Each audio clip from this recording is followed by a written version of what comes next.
Би сайн муу гэдэг ийм ерөнхий тоогоор асуугаагүй л дээ. Сая аудитын дүгнэлтэн дээр шилэн дансанд оруулж зохих бүртгэл зохих мэдээллийн 55.1% нь шилэн дансанд бүртгэгдээгүй байна л гэж. Тэгэхээр чин энэ одоо их тоо юу бага тоо юу гэдгийг бүгдээр харж байгаа. 55 оруулж зохих мэдээллийн 55% нь бүртгэгдээгүй гэдэг. Тэгэхээр энэ бол өөрөө бас асуудал дагуулсан тоо гэж.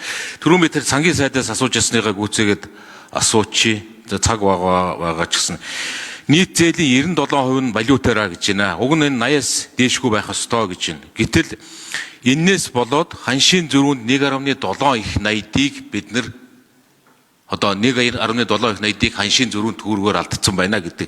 Тэгэхээр энийн дээр цаашид ямар бодлого барьж ажиллах ёстой вэ? Юу нэг үн ханш инфляц гэдэг зүйл дээр засгийн газарт хамаатай юу хамаагүй.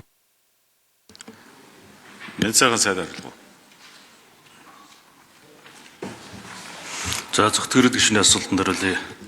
Засгийн газрын нийт төр 38.5 их 80 байгаа. За энэ бол өрөө өдөрлөгөө хуулиараа дотоодын нийт төлөвлөгөөний одоо 60% доош байна гэдэг. Энэ заалтаа хангаа явуучих. Яг таны асууж байгаа нийт ханшийн зөрүүнээс шалтгаалж 1.7 их 80 дээр гадаад зээлийн өрөссөн байгаа. 24-өөс 24 оны сүүлээс одоо 25 оны төсөл бүр хооронд одоо ам долларын ханш 136 төгрөгөөр өссөн байна.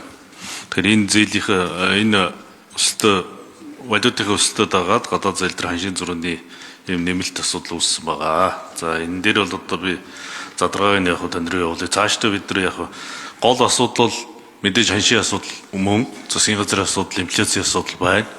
Гэхдээ бидэнд одоо дотоодын инфляциас илүүтэй манай эдийн засгийн бүтэц зөөрөө импортын бүрэн хамааралтай байна. Одоо өнөөдрийн байдлаар ихэд гадаад зах зээл дээр эрчим хүч, нефт, шатах тус материалын